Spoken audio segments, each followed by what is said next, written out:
मुल्क भर की तरह टंडवाला यार में भी ईद उल अज़हा मजहबी जोश और जज्बे के साथ मनाई जा रही है।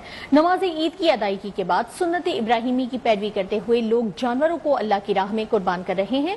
मजीद जान लेते हैं हमारे नुमाइंदे तारिक हमीद अब्बासी से। तारिक हमीद अब्बासी, आगाह कीजिएगा।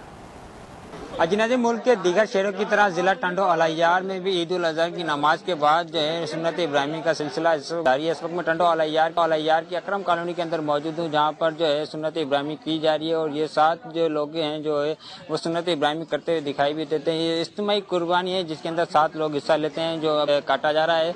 उसके बाद इनकी खाल उतारी, खाल कुटने के बाद जो है इसके गोश्त के जो है टुकड़े करके इसका हिस्से किए जाएंगे। फिर वो हिस्से जो करने के बाद जो है जो 7 लोग जो हिस्से लेते हैं वो फिर मुख्तलिफ उनके हिस्से के अंदर वो हिस्सा जाएगा और उसके बाद जो लोग अपने घर लेके जाएंगे, फिर उसको मुस्तक अपने प्यारों को और अपने मुस्तक लोगों को यहाँ पे गोश्त की तकसीम का अमल करेंगे। बात की जाए तो सिक्योरिटी के पूरे यहाँ पे इंतजाम यहाँ पे किए गए।